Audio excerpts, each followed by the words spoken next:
I believe that one of the strongest points of resistance that we have right now is to take our money and hold it away from people who support or are cowering to, because they say, oh, not all corporations support Trump. They just don't want to be.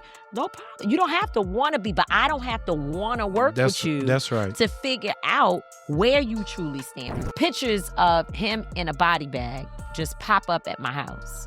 Good grief. Where they say to me, it's you next. I didn't believe that as I was being left in the backwoods with some white man that picked me up from the hotel, had on a red hat with an O on it. I swear I saw MAGA. Right. And he took me to a facility. There were no other black people there. It was just me and folks I'd never seen in my life. And that's where I think I was reintroduced to God's power.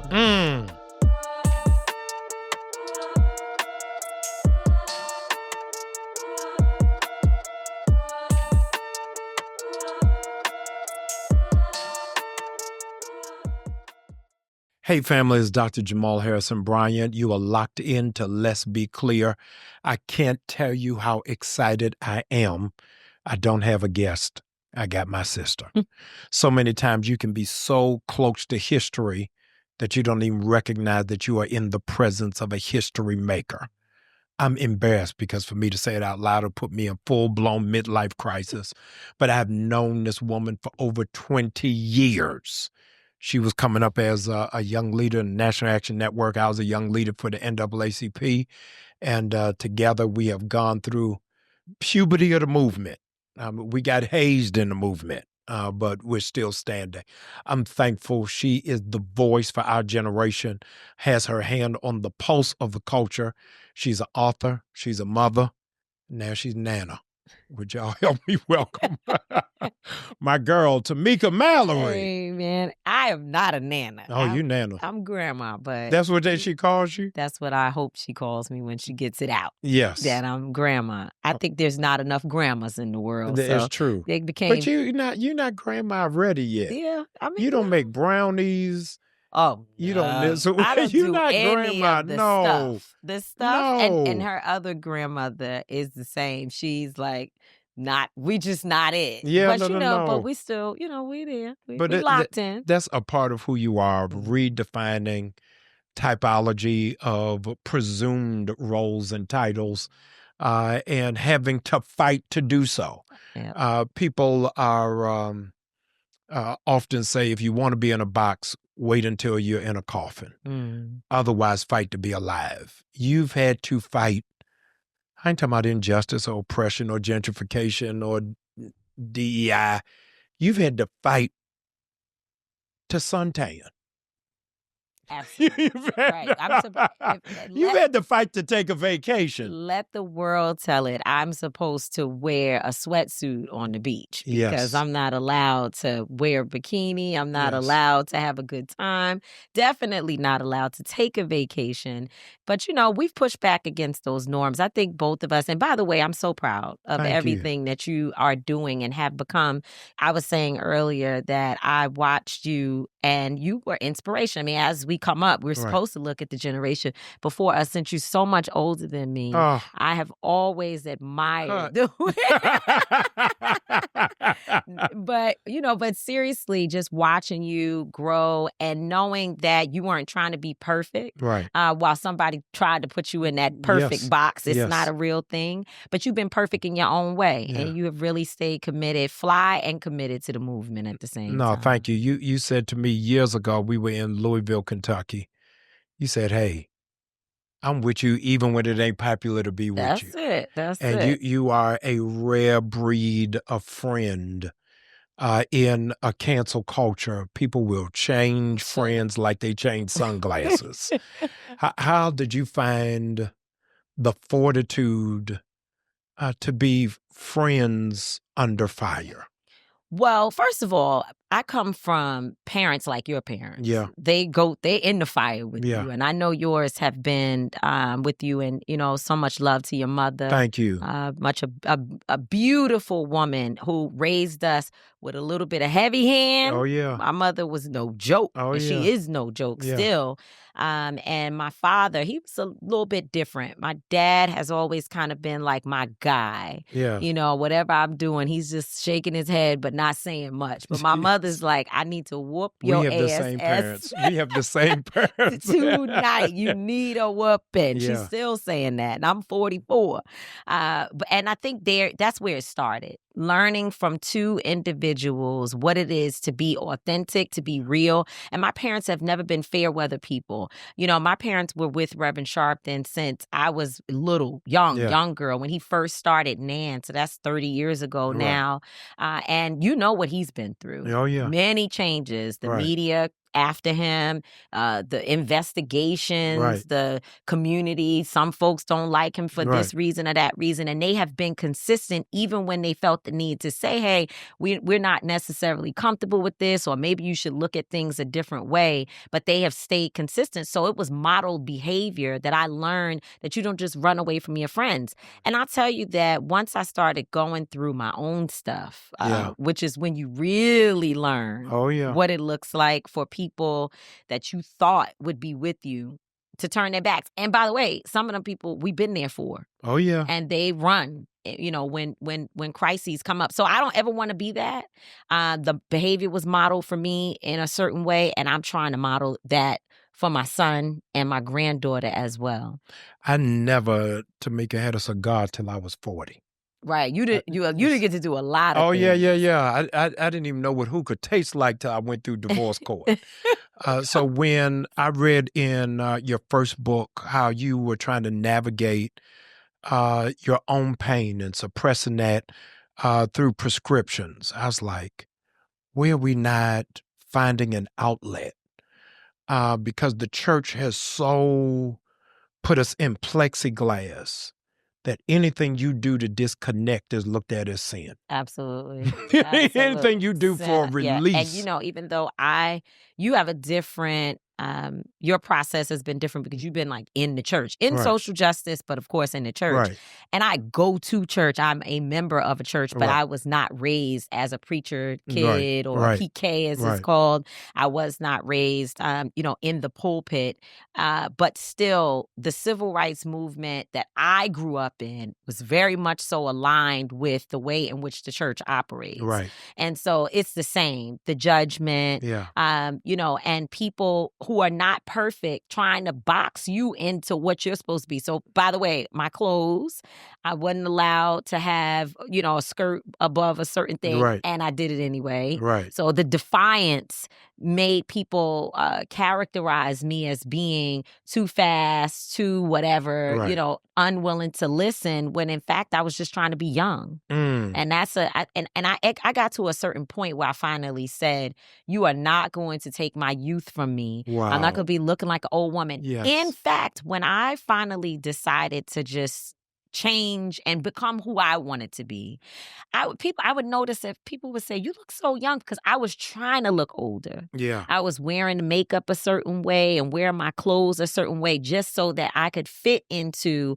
what people tell me is the Coretta Scott King look. Right. Which I think is amazing, but that just isn't me. Right. Yeah. So what do you think, because you have been on this battle line your entire adult life, with no breaks, what do you think is different in this culture than when you had to go to Louisville, Kentucky? Wow, in this culture. Well, certainly when I went to Louisville, more people were paying attention. Breonna Taylor is sandwiched between Ahmaud Arbery and George Floyd. Right. And also in the midst of a pandemic. So all you had was scrolling and watching TV. Right. And therefore, we were able to garner more support, get more people behind the movement, because folks were frustrated, angry, whatever you want to call it. They were more than angry. People were burning things down. And I think we did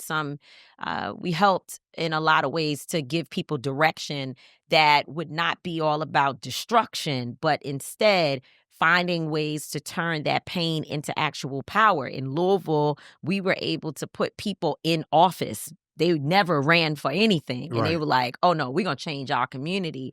And so there's a lot of work that happened there. Now you got people back to work for I don't know how long. Right. Which is, that's scary. A But you whole got nother people, conversation. yeah, it's a different day, but you have people back to work.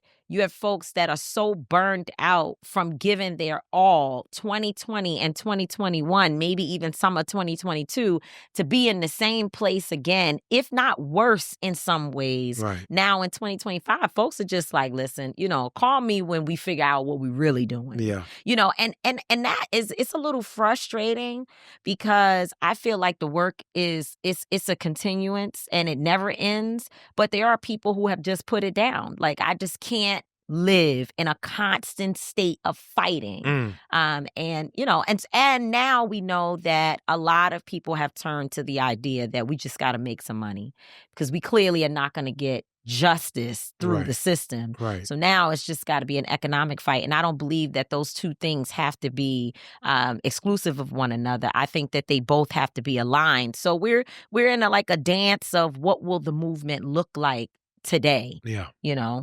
What do you think is the greatest misconception people have about Tamika Mallory? What is the misconception that people have about me? And I think my new book has been designed to kind of challenge some of those thoughts. I think that people believe that this is something that I want to do for attention, for publicity, for clout. And they don't know that I run from cameras and speaking. I'm like, y'all do it. I was at a meeting the other day, one that you left early, but we won't talk about that. But anyway, and when it was picture time, they said everyone who organized this gathering needs to sit in the chairs. And I was standing right behind the chairs, very visible. And I said, well, why would I have to move from where I am? And later on, I was kind of chastised by an elder that you have to follow sort of the protocol because history is going to tell a certain story and you would not be in your rightful place. But I've always been the one to say, y'all go, you do that. I don't need it. I'm cool with being in the background. And I think that because, folks see me however they see me, they think I'm just like trying my best to get my face out there. And it really is not like that. My dad describes himself as an introvert with an extrovert assignment. I'm definitely that. He's got the right. I love your daddy, and he knows how to put words together better than you. And I didn't know. I don't know how that could ever be. And that's true because I am an introvert. I've also been hurt so much. Freddie Haynes said something the other day that just knocked me off my feet. He said, my worst social justice wounds came from social justice people. Woo! And I said, oh my God. That needs to be on the T-shirt. I mean, my worst wounds in this movement has been from other movement people. I'm not talking about the victims. God, I have a little bit of that, but not much. I'm not talking about that. I'm talking about the people who are supposed to be in it with you. The other leaders have hurt me so much. So when I am operating in the world, that trauma shows up and I kind of pull back. I don't want to be I don't want to be exposed to another incident or another situation. And so I kind of run from people. But what I do requires me to shake hands, talk to, listen to, and be a part of big groups all the time, convening lots of people. Yeah. And you and I know, like, you could be trying to have the best of intentions. Yeah. And that thing can go up in smoke. And you're sitting there like, what are you in front of you? I don't even know what you're talking about. I guess one of the things that is the most frustrating to me is these misconceptions become thoughts in people's minds. And that they apply to you. They believe are facts. I mean, they are sure of you trying to, cut them out and block them from the program and all of this stuff. And it's like, a lot of times I say to people, you think that I am trying to block you. And the reality is that I don't even want to do it myself. Wow. So I'm not really trying to block you. I might just not be doing a good job of getting us in the forefront, So, but I thank God for a team of people who have different personalities. Because Angelo at Until Freedom, there's 4 co-founders, attorney Angelo Pinto, Linda Sarsour, and my son Lennon. Angelo is like me. He's cool with the background. So I can sit in the back of the church with him. Linda's like, we going to go up here and find out what's going on, And my son's like, I don't care. I can speak right now. Just put me up there, And so we do a good dance of everybody being like, no, you have to present today. You have to get in front of this camera. You have to speak because otherwise I probably would never do it.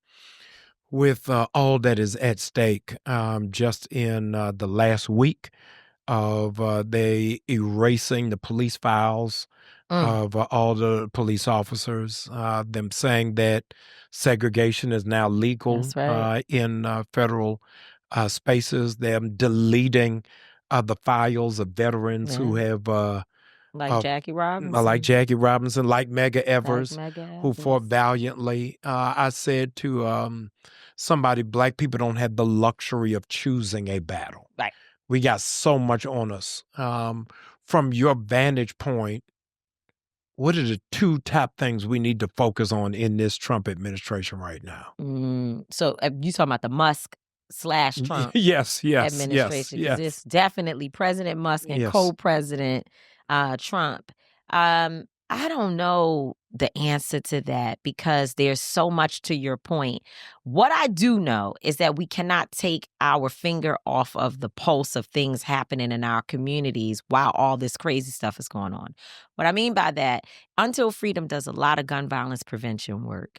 We can't stop doing that work. Yes. Because we done, shifted our attention to what's going on in Washington, D.C. And the next thing you know, the shootings are rising in the places where we work, like New York City and Newark, New Jersey. We can't do that. So we have to find this balance of maintaining the everyday local politics of our communities while also looking at what's happening nationally. I am of the belief, and this is why I appreciate that no matter what the naysayers, people all over you telling you don't do a fast, don't be involved in a boycott. If we listened to some of our the people telling us don't, they will tell you you'll be in a state of paralysis forever. Yeah. I believe that one of the strongest points of resistance that we have right now is to take our money and hold it away from people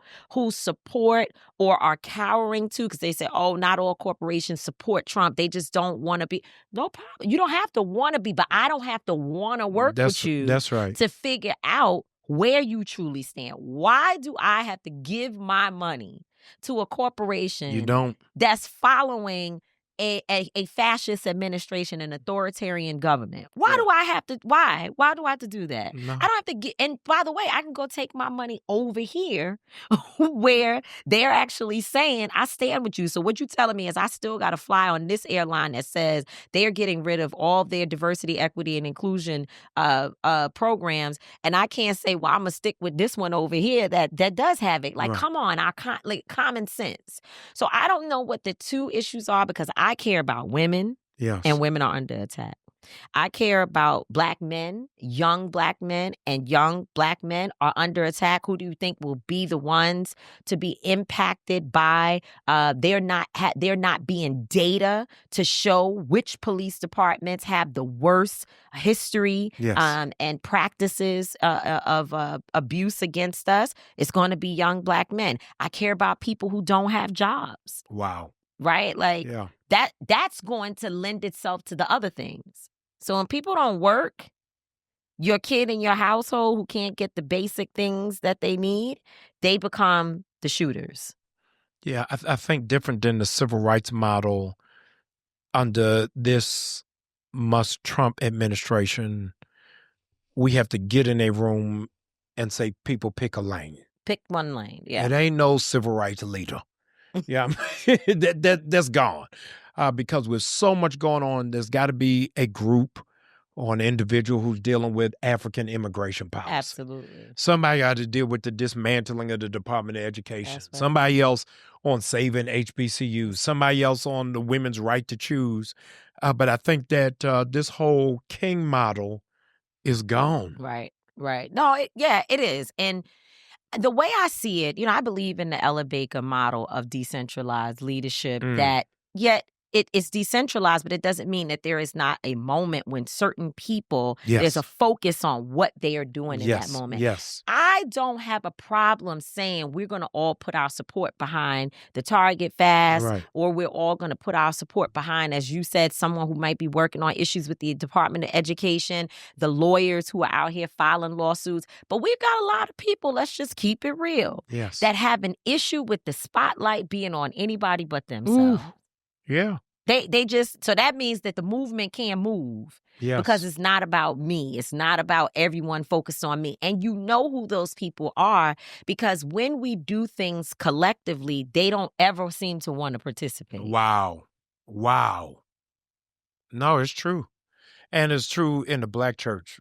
A preacher ain't coming unless he preaching. Really? Yeah. You ain't got me down to read the Old Testament lesson. I'm out of here. Well, I don't know how that's going to work, but I think we're being whipped into shape in this moment. And it's going to require us to sit at tables with people who we don't necessarily like. Yeah. And I think that's the uncomfortableness of the moment. But people don't know yet. Folks keep asking me what we're going to do. I said, y'all early. Because it seemed like folks still think the Democratic Party is going to save us. Some people think, just making money again is going to save us. Other people believe ignoring it and burying their head in the sand is going to save them or us. Yeah. None of those things are going to work. We're going to have to lean all the way in. Yeah. I have a suspicion. I want to know what your thoughts on. There's a underground whisper that I've been hearing over the last couple of weeks that this Musk-Trump administration is flirting with the idea of pardoning Derek Chauvin, who is responsible for the murder of George Floyd. Yeah. What do you think do you think there's any validity to that? And what do you think the response to that will be? Well, Turning Point, their organization, right? That's the Turning Point. Yes. I don't think they just say things that's not. By the way, people thought Project 2025 was a joke, or it was just some document that didn't mean anything. Live from Kinko. And now 65% into those policies or ideas being implemented in the federal government. Right. So I don't think anything these people say can be taken lightly. Yes. I think they put things in the universe just to see how we will react, so they know what they need to do and who are the faces that they need to attack, however they intend to do that. Because I don't think we've seen the height of what will happen. It was somebody was I was listening to Kwesi Mfume, the honorable Kwesi Mfume, saying that we can only hope that it gets as bad as it used to be. That thing hit me upside the head with a bat. We can only hope that it'll be as bad as it used to be. Because if it's anything worse than what has been experienced in the past, it's unbearable. It's something we can't even fathom. Yes. And so I don't know. I mean, there's a lot of I don't believe that anything that these people say can be taken lightly. But I also know that they understand that there will be a breaking point. Oh, no. And Derek Chauvin is a real dangerous place for them to go. No, absolutely. I consider you a centrist, not in the political terminology, but you walk a thin line between King and Malcolm. Yeah, well, you right somewhere in between there. No, I think I walk a thin line between Cardi and Dr. Angela Davis, but that's I'll take it. I get your point. Yes, we had a brother, his name now escapes me, when we were in Louisville, who was really galvanizing out of here in Georgia Then he went down to Louisville of raising up, I don't know how to call it. I'm going to say an urban army. Yeah. With our constitutional right to bear arms. And he got locked up. Yeah. In the environment that we are in, do we really need to begin re-examining where we are in the right to bear arms? You know, this is the first time that I have ever said this publicly, but I'm gonna say it today. We did not have a good relationship. Who? Oh Lord, what's his name? Oh, that guy. Him. His name. Yes. Grandmaster Jay. Okay. Yes. Grandmaster Jay Yes. and we didn't have a good relationship. There was, you know, and it more so was with the guys. There was some contention there between everybody. Yes. And in fact, we had an incident that was very public. A lot of people saw it. And nonetheless, when he was detained, I made sure to send money for legal defense because it ain't about our personal relationships. Right. What he was working on is necessary. Yes. That he was trying not to just get people or inform folks of their right to bear arms, but to get them organized and trained professionally to protect us. While we were in Louisville, them other folks, the White Lives Matter shirt wearing people. That's why I don't play around with Candace Owens and Kanye West wearing let me call him, say his name properly, the White Lives Matter shirts. I think I know what that looks like because the people standing in front of us with guns pointed at us. Yes. You were there. You know what we went through. Yeah. Okay. They were very, very violent in nature towards us. They may not have physically harmed me or Until Freedom or most of the people that we were around, but nonetheless, they showed up with their right to bear arms on us. Okay? Yeah. And they wore shirts that said White Lives Matter. Yes. So if you associate with that, then you're a danger to me because those people, I believe, at different points would kill me. Ooh. Okay? Ooh. I believe that I was going to die based upon one of those individuals. Yes. So what Grandmaster Jay and his entire team, which I see many of them around the country, they come up to me, they say, oh, we're praying for our brother, but we still out here. Right. They showed up and said, we're going to be a layer between you as a protester that we're here to protect and these people. Yes. We didn't have any of that because the police was over there with the White Lives Matter shirt wearing folks. Yes. So I think that, yes, our people need, I am not a person that does not believe in the right to bear arms, by the way. Yeah. I'm not one of those people, and in the movement, we have different people who feel different ways about that. But I'm with Kamala Harris. If you come to my house, you might get shot. Right. For real. So, Yes. my parent, my father, and my sister, and my family they were in law enforcement for many, many years. And we went to the range and all of that. So I know there's a responsible way to have a weapon. Now, I don't believe you need a bazooka. Is that a real gun? Yeah, it's a real gun. A bazooka? Yes. Oh, okay. That's like one of the big old things. Yeah. I don't think you need an AR-15. I don't think that you need all of those types of weapons where you could kill many people in a second. Right. That I don't think you need. But I think people should arm themselves. I learned recently from someone that people in certain states are actually tearing up the roads in their towns because they're bringing in tanks. They're bringing in equipment. Wow. And they don't look like us. Yes. They're not this color. Yes. They're getting ready for whatever's in there. May be in their mind, but they are getting ready for a war that they think that they will have to fight. And who do you think will be on the other side of their heavy artillery? There is a national shortage of ammunition. I didn't know because these that. white people are buying it up everywhere. I did not know that. Oh, no. It's a true story. I want people to hear from you because a lot of people see civil rights through black and white footage on how real threats and security is. Yeah. So our mutual big brother, Pastor Haynes, has had to up his security, Friendship West, who you just referenced, Honorable Kwesi Mfume, over the last couple of weeks, has had to enlist security for both his wife, and his home. Wow. You have been in this fight and in this space, and people think it's all likes and shares and TikTok. Oh, man. But talk about how real that is. Actually, likes and shares and TikToks and all of that is what really puts you in the enemy's eye. Wow. Right? Because the lower your profile is. And and I laugh because there are people, who you think you are. You don't do anything. That's why you're not experiencing what's happening. You're not taking a risk. You're going to your job and not arguing with that white man at all. You sitting there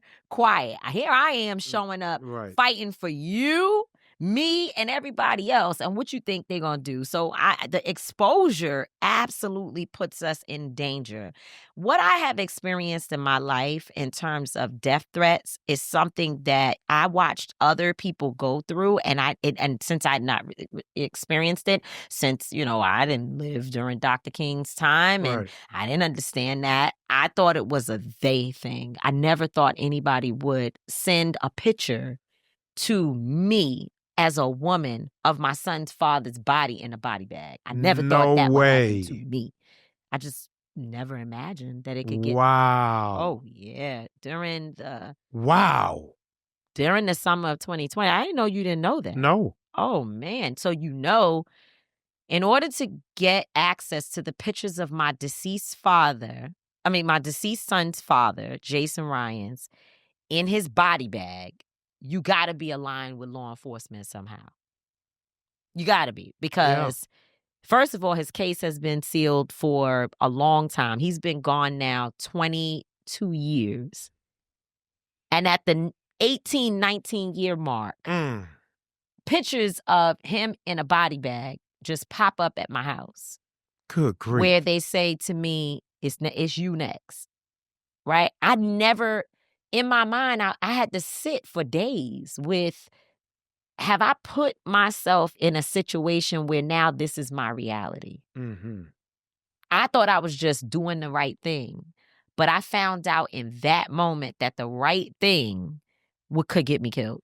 And then I had a situation where people were calling my son's school, trying to get him thrown out based upon, they were like calling around using endowment money and other conversations to get him expelled from school. Wow. Yeah, like it gets real. Yeah. It gets real.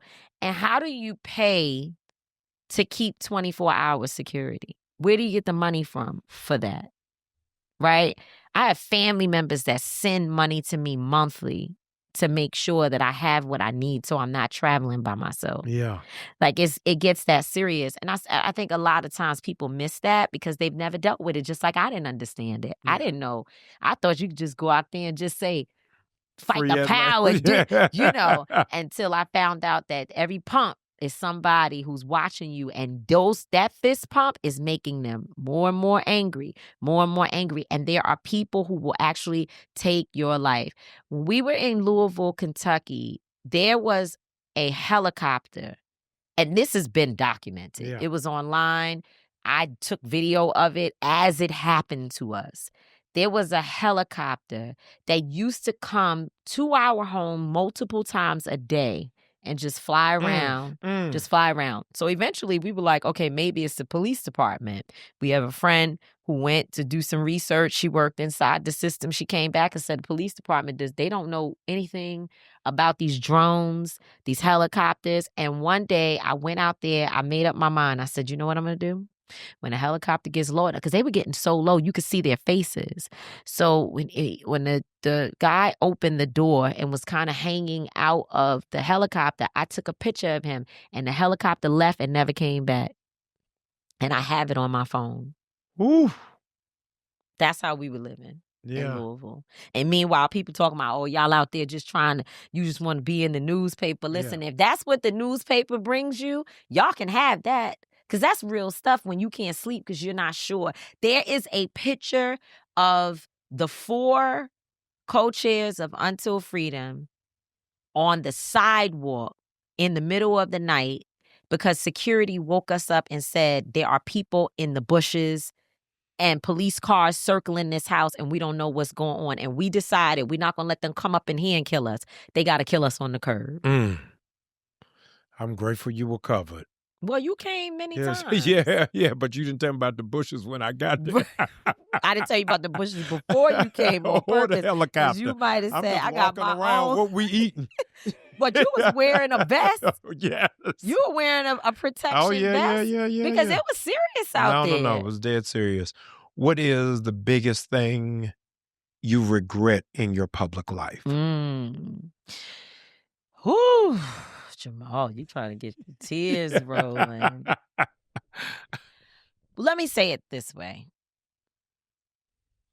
In my book, my latest book, I Live to Tell the Story, I started out the outline describing everything that everybody did to me. This one stepped on my toes when I was 3. Yeah. And that one hurt my feelings. And, I could tell you everything that happened because I never forgot anything. I got 500 pages of who upset me and something that they did created in me, whether it be insecurities or whatever, the different things that I suffer with every day. When my book got real in the writing is when I was able to turn the pen back on myself and say, what about you? Yeah. What role did you play in some of these things? And so I think that one of the biggest regrets that I have is that for a long time, I became a victim in my own story of everything. I never would accept the fact that I could leave places that I didn't want to be. Yeah. That I was actually smart enough and that my skills were transferable to do something different. I believe that wherever I was, I had to be there or else I was nothing without an organization or these friends or this man. That's what I thought. Right.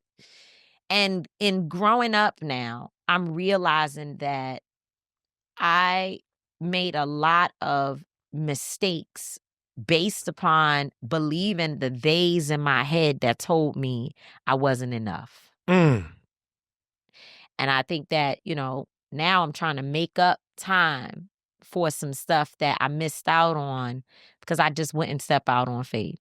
I stayed in a lot of places for a long time that I shouldn't have been. Yeah. I don't think I really understood what I said in the introducing you. Sometimes you're so close to people you can't really see the magnitude of their shadow. I didn't understand the depth of who you were becoming until the Women's March, when you were under sure fire because of associating with Minister Farrakhan.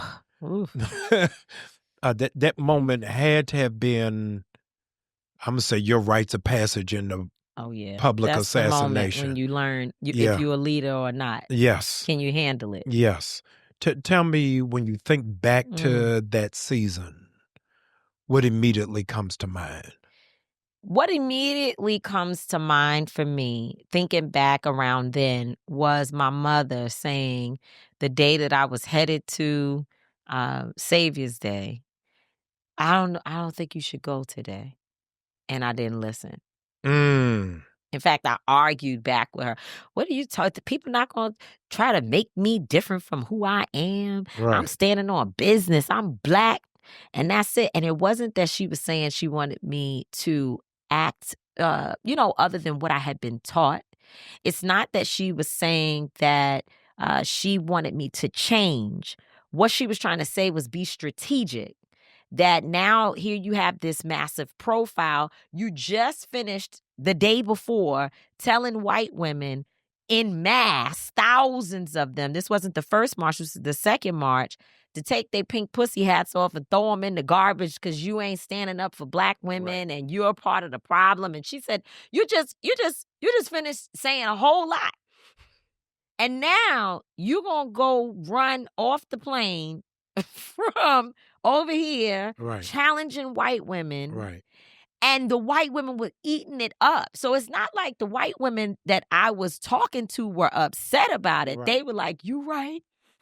We got to do better. Yeah. You know, how can we do? What can we do? They were thirsty. Many of these women, how can we shift our behavior? What do we need to learn? What do we need to read? And the enemy saw that. And my mother was trying to say, you don't have to be in every space right now. It's not the moment. Yeah, selective and choosing. And I didn't listen because I tell you something, that I have always struggled with people trying to say that I think I'm all that, or I think I'm different, or I think I'm above, because my parents raised me in an environment where we were all that. Yes.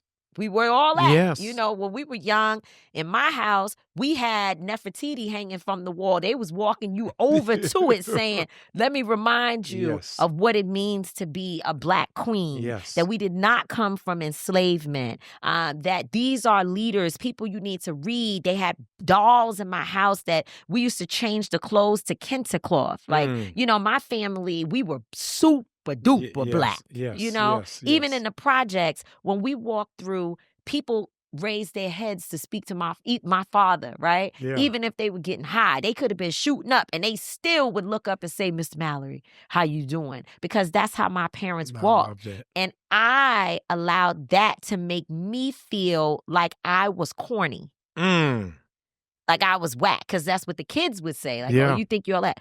So in the moment when my mother's trying to give me game, she trying to put me up on game. It's nothing wrong with you. Of course you love the teachings of an organization that has helped so many young Black men, right? Like, and our family members have gone through the nation and learned about what it is to stand up in your home and take care of your family and go from being somebody who might have been, a derelict, if you will, to being actually commanding the attention of your community, right? It's nothing wrong with that, but you don't have to go there today. She's trying to put me up on game. Time and I did I'm not, I'm me. I'm Black. You taught me this. Right. How dare you? And she said, okay. And it wasn't but days later that my life changed forever. The sky's falling. And I still have not been able to recover from that decision. Yeah. I still have not been able to recover from it. After the election, Black women took to social media saying, we tapping out. Y'all had this. White women in droves and in mass voted for Donald Trump. Just a few weeks ago, they had a National Black Women's Day off. Like, we unplugged. Listen, we done nursed y'all's babies. We done took your water. We done took the back of the bus. We can't do no more else. Tell me, do you think in any distant future there'll be space for reconciliation of women to come together? Well, yeah, we're coming up on it. I think we should give women, Black women particularly, an opportunity to breathe, right? Yes. Because we are overwhelmed with trauma and taking on everyone else's fights. We fight for Black men. We fight for other communities. We're overwhelmed with that. I am right now studying the story of Hagar.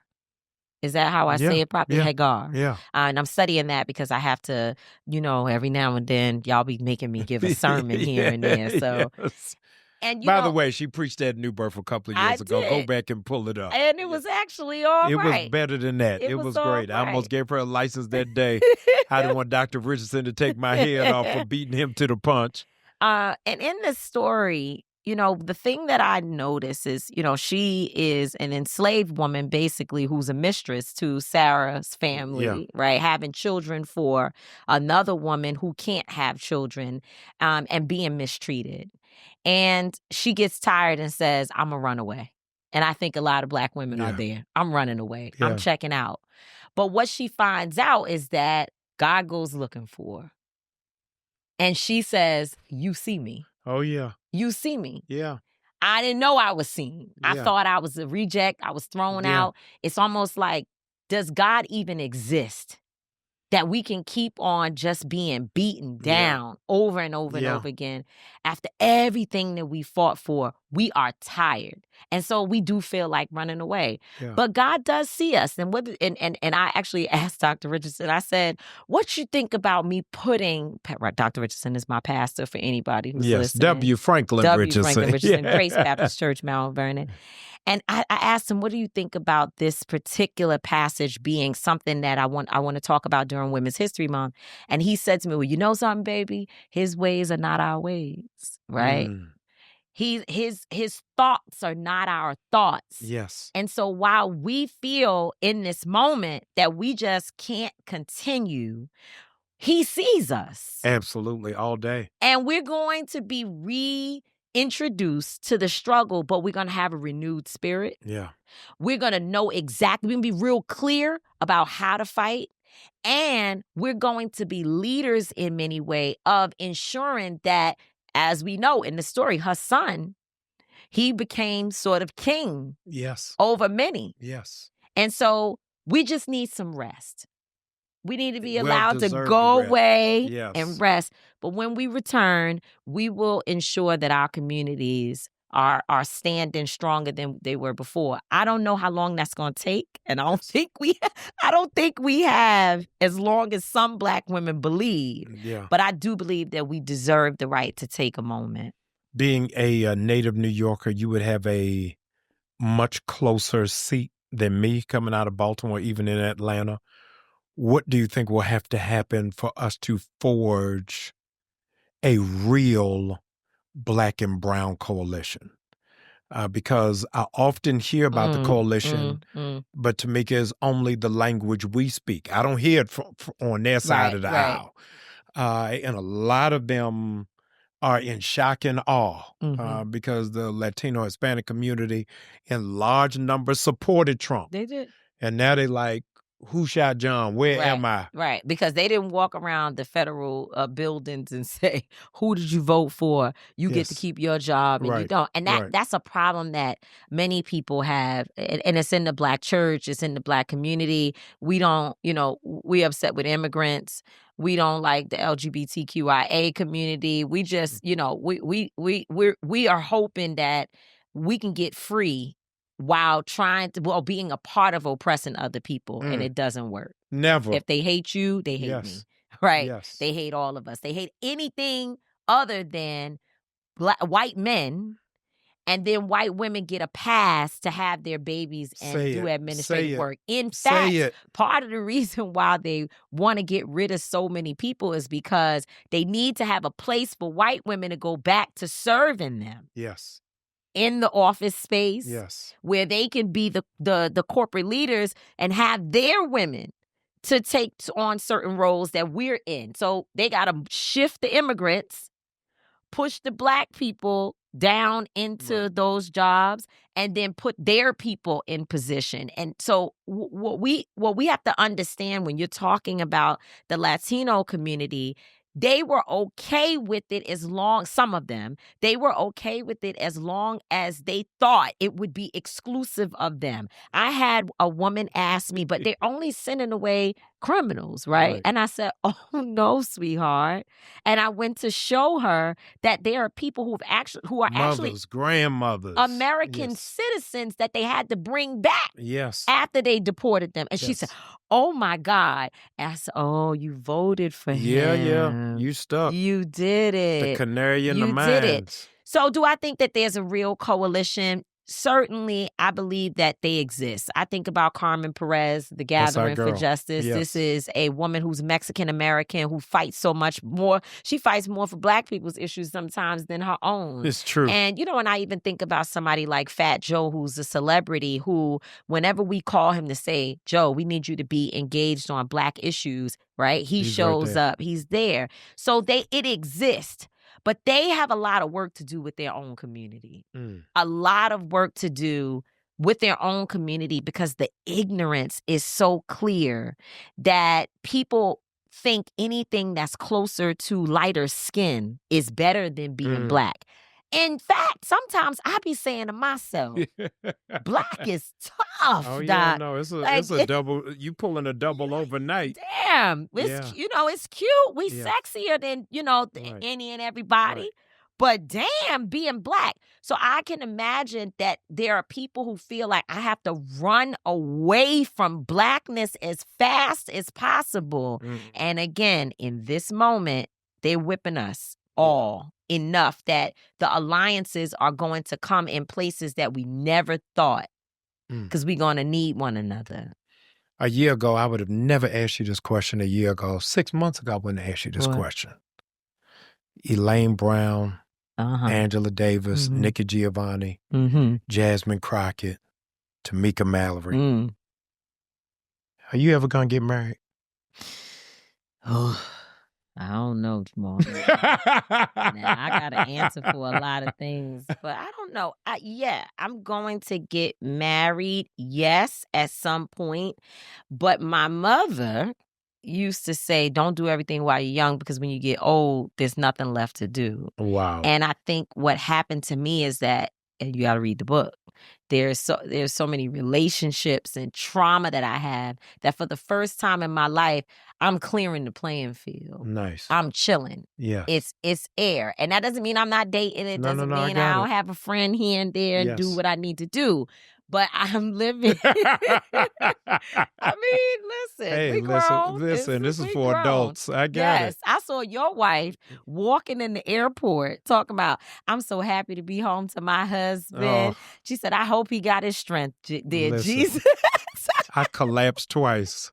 On behalf of my late mother, I fell out right there on the ground with Epsom You're salt. so shy. Oh, yeah. But So that's the wife you need. It is. You met your match. I am grateful every day. So I am very happy and well taken care of in my own life. Yes. But it's for the first time I'm taking care of me. And I don't have other people's baggage that I have to help them process while I'm trying to process myself. And guess what? My baggage, it's getting empty. It's clearing out. My little suitcase is a little bit lighter. That's a carry-on. You don't got to check it. Exactly. I'm not checking 3 bags. I got to carry on in one. It's still one on the belt. Yes, I'll take it. I'll take it. Your granddaughter will kill me. Oh, Lord. If we talk for an hour and we don't talk about this book. Oh, we talked for an hour. I didn't talk about the book. You just went through it in past. We commingle both books together. Yeah. We got to do a drop hard because I need everybody to have this book in their hand. My book is dedicated to my granddaughter. I write a few sentences to her, a dedication to her in the beginning where I say that this is a cheat sheet for life. That you can read this book and some things you don't have to experience because grandma already did it. Yes. And I Live to Tell a Story is a coming of age story that really lays out the human side behind cameras and social media and the judgment of the world. There's a person and life is life and things are happening. I go through childhood from the housing projects with the pink bedroom, running through the house saying power to the people, which was just a cute little saying at the time that I heard folks saying at the rally. So I was like, power to the people. But then there comes a point when power to the people really includes me. Yes. And that takes me through the Women's March, the stress of the fallout from me attending Savior's Day. And then it takes you to a place that a lot of shame was there when I wrote about becoming addicted to prescription pills, having to go to rehab. So much love to my brother, Jason Williams, the NBA All-Star who sent me to rehab under an alias. Oh, wow. And Rachel Nordlinger, who is the PR guru of the nation. She dropped me off. She's got a picture that she sends me every year remind me at the same time every year that remember where we were when she left me at a rehab. I remember her telling me, Mika Mal, you got this. When you come out, you're going to be stronger than when you went in. And I didn't believe that as I was being left in the backwoods with some white man that picked me up from the hotel, had on a red hat with an O on it. I swear I saw MAGA. Right. And he took me to a facility. There were no other Black people there. It was just me and folks I've never seen in my life. And that's where I think I was reintroduced to God's power. Because all I could do was talk to him. I didn't have any friends there. I didn't have anybody I trust. How long were you there? I was in rehab for 2.5 weeks, 3 weeks. I was supposed to be there for a month. And then I was to go to another program. But I tell you, I was uncomfortable staying with those people. This one guy walks in one day and he's sitting there and nobody knows me, or at least they haven't said anything. Right. And he looks at me and says, "Oh, do you know such and such person," which is someone that we all know very well, a friend of mine. Yes. And soon as he asked me that, I said, "Damn, I've been exposed." Yeah, I'm out. So I started, it's in the book, I start unraveling my way to get out of the facility. And when I came home, I went under treatment. I was home for another 4 weeks. Right. Under the treatment of a psychiatrist, taking the medication and doing all of that. And the book talks about Yandy being the first person to come help me take a bath. No way in the world. She's the first person that came to help me take a bath because I was so weak. I couldn't stand up. But the weakness wasn't just in my body, it was in my mind. Yeah. I was so broken. And her hands, the way in which she helped me to get myself together, stand up, to pray. We cried in that bathroom. Yeah. It was such a testament to Black women's ability to save one another. And so it does all that. And then it shows you that I grew up. I finally grew up and I finally got the point that while I'm fighting for freedom for you and fighting for freedom of the world and all of that freedom can be me. I can be included in that. And that's where my evolution begins, is when I know that, yes, I've been through a lot, but I've also been blessed with the privilege to serve. I think being of service to other people is not a burden. It is a privilege. No, that's great. A lot, as I am traveling, I am amazed on how many pastors or colleagues of mine tell me about how their daughters look up to you, that they have not seen young Black women on this front line. And it has really put a fire. One, I was in Akron, Ohio, and he's telling me his daughter became a political science major because of listening to your speeches. Wow. And before she was going into accounting or something different. That's okay, too. Yeah, we need accountants in the we movement. need that, too. But we need to replicate Meek Mal everywhere. I want you to take a moment and really just speak life to the next generation of young Black girls. Wow.